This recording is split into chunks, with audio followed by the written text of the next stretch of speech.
आइए जानते हैं आज के प्रमुख अंतर्राष्ट्रीय खबरों को। पहले एक नजर हेडलाइंस पर। भारत ने दागी 6 बैलिस्टिक मिसाइलें, पाकिस्तान के 4 एयरबेस बने निशाना। भारत पाक में बढ़ते तनाव के बीच गोरखपुर में हाई अलर्ट, इन विभागों को 24 घंटे किया गया सजग। दिल्ली एयरपोर्ट पर सामान्य परिचालन फिर से शुरू, यात्रियों के लिए जारी की गई एडवाइजरी। इंस्टाग्राम पर पाकिस्तान जिंदाबाद लिखने वाली 19 साल की लड़की गिरफ्तार, पुणे में मचा बवाल। भारत पाकिस्तान के बीच युद्ध नहीं चाहते डोनाल्ड ट्रंप, अमेरिका ने कहा दोनों देश कम करे तनाव। भारत से संघर्ष के बीच पाकिस्तान पर कुदरत का कहर, 4.0 की तीव्रता से कांपी धरती। क्या चीन के पास है राफेल को टक्कर देने वाली फाइटर जेट? रिलीज के 9वें दिन रेड 2 की बॉक्स ऑफिस सेंचुरी, अजय की 100 करोड़ी फिल्मों में अब इस नंबर पर। विराट कोहली पर क्या कह गए ये बॉलीवुड सिंगर, खड़ा हुआ नया विवाद। और भारतीय क्रिकेट में हलचल, रोहित के बाद विराट कोहली भी संन्यास लेने के मूड में। भारत और पाकिस्तान के बीच ऑपरेशन सिंदूर के बाद सीमा पर तनाव बना हुआ है। गुरुवार के बाद शुक्रवार देर शाम से ही पाकिस्तान की तरफ से लगातार भारत के 26 शहरों में आबादी वाले क्षेत्रों को निशाना बनाते हुए ड्रोन हमले किए, जिन्हें भारतीय रक्षा प्रणाली ने पूरी तरह विफल कर दिया। इस बीच पाकिस्तान आर्मी ने दावा किया है कि भारत ने 6 बैलिस्टिक मिसाइलें दागी है। पाकिस्तान ने इसे भारत का गैर जिम्मेदाराना हरकत करार दिया है, जिसके बाद पाकिस्तान ने एयरबेस बंद कर नोटम जारी किया है। हालांकि भारत सरकार की ओर से हमले को लेकर अभी कोई भी पुष्टि नहीं की गई है। भारतीय मिसाइलों ने पाकिस्तान के 4 एयरबेस रावलपिंडी, मुरीद, चक्रवाल, सोरकोट और नूरखान को निशाना बनाया है। पाकिस्तानी सेना के जनसंपर्क विभाग ISPR के महानिदेशक लेफ्टिनेंट जनरल अहमद शरीफ चौधरी ने मीडिया से बातचीत करते हुए बताया कि भारत की ओर से 6 बैलिस्टिक मिसाइलें दागी गई है। ये मिसाइलें भारत ने जालंधर के आदमपुर एयरबेस से दागी है। जनरल अहमद ने भारत के इस कदम का विरोध करते हुए गैर जिम्मेदाराना और बेहद खतरनाक बताया। यदि भारत का यह आक्रामक रुख जारी रहता है तो मामला और तनावपूर्ण हो जाएगा। ऑपरेशन सिंदूर के बाद उपजे हालात में किसी अनहोनी से निपटने के लिए डीएम की अध्यक्षता में विभिन्न विभागों की समन्वय बैठक की जा रही है। शुक्रवार की शाम गोरखपुर में भी डीएम कैंप कार्यालय में जुटे अधिकारियों ने आपातकालीन स्थिति में उठाए जाने वाले कदम को लेकर मंथन किया। ड्रोन और आईडी वाहन से आतंकी घटना की अभिसूचना पर सतर्कता बरते। बैठक में सभी विभागों के बीच परस्पर समन्वय बैठक कर कार्य करने पर जोर दिया गया। इस दौरान डीएम कृष्णा कुरुनेश ने कहा कि सभी सुरक्षा एजेंसियां 24 घंटे चौकस रहे, हर सूचना को गंभीरता से लेते हुए कार्रवाई करें। कोई घटना होने या सूचना मिलने पर सभी विभागों की भागीदारी सुनिश्चित हो। बैठक में साइबर सुरक्षा को पुख्ता करने, पुलिस विभाग के सभी परिसरों, डिपो व पुलिस यूनिट नियंत्रण कक्ष को सुरक्षित रखने के ऑडिट कर को कहा गया, ताकि व्यवस्था में कोई कमी न रहे। महत्वपूर्ण स्थानों पर प्रवेश नियंत्रण किया जाए। दिल्ली के इंदिरा गांधी अंतर्राष्ट्रीय हवाई अड्डे ने शनिवार की सुबह सामान्य परिचालन फिर से शुरू कर दी और भारत और पाकिस्तान के बीच चल रहे तनाव के कारण कड़ी सुरक्षा तैयारियों के बीच यात्रियों के लिए एडवाइजरी जारी की गई है। हवाई अड्डे की ओर से कहा गया है कि फिलहाल दिल्ली हवाई अड्डे पर परिचालन सामान्य है। हालांकि नागरिक उड्डयन सुरक्षा ब्यूरो के आदेशों के अनुसार हवाई क्षेत्र की बदलती परिस्थितियों और बढ़े हुए सुरक्षा उपायों के कारण कुछ उड़ान कार्यक्रम प्रभावित हो सकते हैं और सुरक्षा जांच बिंदु प्रसंस्करण समय लंबा हो सकता है। महाराष्ट्र के पुणे शहर के कोंडवा इलाके में एक 19 वर्षीय लड़की को इंस्टाग्राम पर पाकिस्तान जिंदाबाद लिखने के आरोप में पुलिस ने गिरफ्तार किया है। यह छात्रा पुणे के एक कॉलेज में पढ़ाई कर रही है और कोंडवा के कौसरबाग इलाके में रहती है। यह कार्रवाई शुक्रवार 9 मई को पुलिस कांस्टेबल सुभाष जरांडे की शिकायत पर की गई। कोंडवा पुलिस ने थाने में FIR दर्ज की। मामले की पुष्टि करते हुए पुलिस उपायुक्त राजकुमार सिंधे ने बताया कि आरोपी युवती को गिरफ्तार कर लिया गया है और आगे की जांच की जा रही है। व्हाइट हाउस ने शुक्रवार को एक बयान में कहा कि अमेरिकी राष्ट्रपति डोनाल्ड ट्रंप चाहते हैं कि भारत पाकिस्तान के बीच तनाव कम हो और विदेश मंत्री मार्को रूबियो दोनों देशों के नेताओं के साथ लगातार संपर्क में हैं। भारत पाकिस्तान के बीच तनाव खत्म करने में अमेरिकी मध्यस्थता के प्रयासों पर व्हाइट हाउस की प्रेस सचिव कैरोलिन लेविट ने कहा, यह कुछ ऐसा है जिसमें अब हमारे विदेश मंत्री और एनएसए मार्को रूबियो भी शामिल है। राष्ट्रपति ट्रंप चाहते हैं कि यह तनाव जल्द से जल्द कम हो जाए।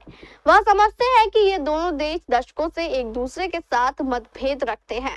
राष्ट्रपति ट्रंप के ओवल ऑफिस में आने से बहुत पहले से हालांकि उनके दोनों देशों के नेताओं के साथ अच्छे संबंध है। विदेश मंत्री मार्को रूबियो दोनों देशों के नेताओं के साथ लगातार संपर्क में हैं और इस संघर्ष को समाप्त करने की कोशिश कर रहे हैं। अमेरिकी उपराष्ट्रपति जेडी वेंस ने गुरुवार को किसी भी प्रत्यक्ष अमेरिकी हस्तक्षेप से इनकार करते हुए कहा कि भारत और पाकिस्तान के बीच जारी तनाव से उसका कोई लेना देना नहीं है। फॉक्स न्यूज के साथ एक साक्षात्कार में वेंस ने जोर देकर कहा कि अमेरिका कूटनीति के माध्यम से दोनों देशों को तनाव कम करने के लिए प्रोत्साहित करेगा, लेकिन वह सैन्य रूप से इसमें शामिल नहीं होगा। अमेरिकी उपराष्ट्रपति ने कहा कि हम जो कर सकते हैं वो ये है कि इन दोनों देशों को तनाव कम करने के लिए प्रोत्साहित करें, लेकिन हम ऐसे युद्ध में शामिल नहीं होने जा रहे हैं जिससे हमारा कोई लेना देना नहीं है।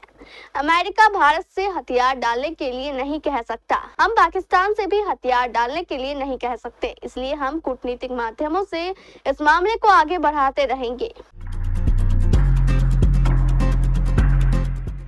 भारत से जारी संघर्ष के बीच पाकिस्तान पर कुदरत का भी कहर बरसा है। शनिवार को आधी रात 1:44 पर पाकिस्तान में भूकंप के झटके महसूस किए गए। नेशनल सेंटर फॉर सिस्मोलॉजी के अनुसार भूकंप की तीव्रता रिक्टर स्केल पर 4.0 मापी गई। वहीं भूकंप का केंद्र 10 किलोमीटर की गहराई पर था और इसका स्थान 29.67 डिग्री उत्तरी अक्षांश और 66.10 डिग्री पूर्वी देशांतर पर दर्ज किया गया। हालांकि अभी तक किसी भी तरह के नुकसान या जनहानि की कोई सूचना नहीं मिली है।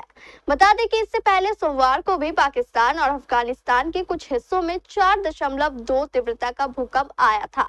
वह भूकंप भी 10 किलोमीटर की गहराई पर आया था, जो आफ्टर शॉक्स के लिए संवेदनशील माना जाता है।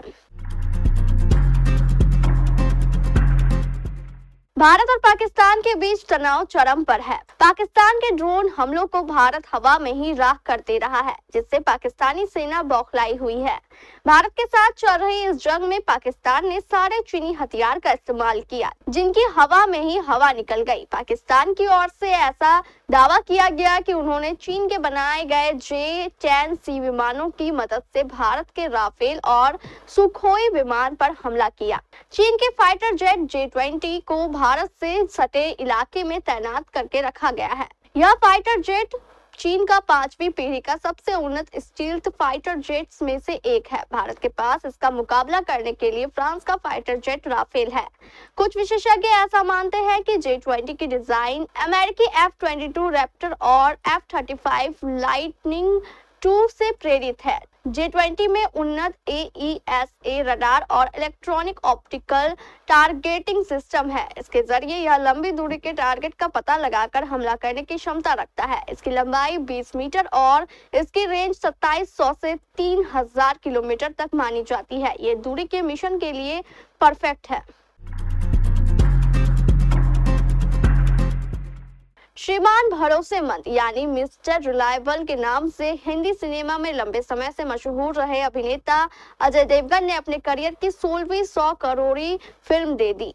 अजय देवगन अभिनीत फिल्म रेड 2 ने घरेलू बॉक्स ऑफिस पर 100 करोड़ रुपए कमाने का सफर 9 दिन में ही पूरा कर लिया। इससे पहले अजय देवगन की फिल्म टोटल धमाल ने यही आंकड़ा 9 दिन में पूरा किया था। अजय की 5 ऐसी फिल्में हैं जिन्होंने इससे भी कम अवधि में 100 करोड़ रुपए का आंकड़ा पाने में सफलता हासिल की। अजय देवगन की इस साल की पहली फिल्म आजाद रही, जो 17 जनवरी को रिलीज हुई थी। इस फिल्म से अजय के भांजे अमान और रवीना टंडन की बेटी राशा ने डेब्यू किया था। फिल्म की कहानी दर्शकों को पसंद नहीं आई और ये फिल्म रिलीज के पहले दिन ही फ्लॉप घोषित हो गई। फिल्म रेड 2 अजय की इस साल की दूसरी फिल्म है। फिल्म को अमर उजाला रिव्यू में 4 स्टार मिले हैं और फिल्म ने पहले दिन से ही अपना टेम्पो बनाकर रखा है। एक तरफ भारत और पाकिस्तान के बीच तनाव की स्थिति गहराती जा रही है, दूसरी ओर विराट कोहली और बॉलीवुड सिंगर राहुल वैद के बीच अलग ही जंग छिड़ी हुई है। दरअसल यह विवाद तब शुरू हुआ था जब विराट कोहली ने गलती से अवनीत कौर के एक इंस्टाग्राम पोस्ट को लाइक कर दिया था। हालांकि विराट कोहली ने कहा कि उन्होंने कोई पोस्ट लाइक नहीं किया है, बल्कि यह इंस्टाग्राम एल्गोरिथम की गलती है। इस पर बॉलीवुड सिंगर ने विराट कोहली और आरसीबी फैंस के लिए जोकर शब्द का इस्तेमाल किया था। अब राहुल वैद ने विराट को लेकर एक और विवादित बयान दे डाला है। अब बॉलीवुड सिंगर राहुल वैद ने सोशल मीडिया पर एक पोस्ट साझा किया है, जिसमें उन्होंने इस घटना से जुड़ा स्क्रीनशॉट शेयर किया, जहां 3 आरसीबी फैंस को विराट कोहली के कट आउट के सामने बलि देने के कारण गिरफ्तार किया गया था। अब राहुल वैद ने इसी स्क्रीनशॉट पर कमेंट करते हुए कहा कि जोकर हमेशा जोकर ही रहेगा। उन्होंने हैशटैग का इस्तेमाल कर 2 कौड़ी के जोकर लेकर एक नए विवाद को तूल दे दिया है। भारतीय टेस्ट टीम के कप्तान रोहित शर्मा ने चंद दिन पहले ही संन्यास का ऐलान किया था। बांग्लादेश, न्यूजीलैंड और ऑस्ट्रेलिया के खिलाफ सीरीज में फेल रहने के बाद रोहित ने ये फैसला लिया।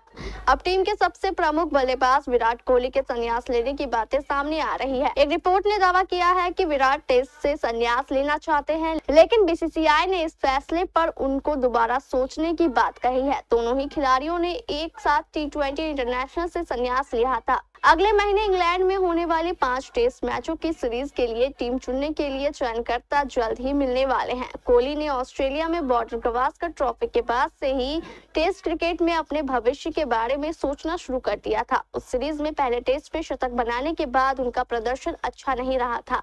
अगर कोहली अपना मन नहीं बदलते हैं तो इंग्लैंड दौरे पर भारत का बल्लेबाजी क्रम काफी अनुभवहीन हो जाएगा।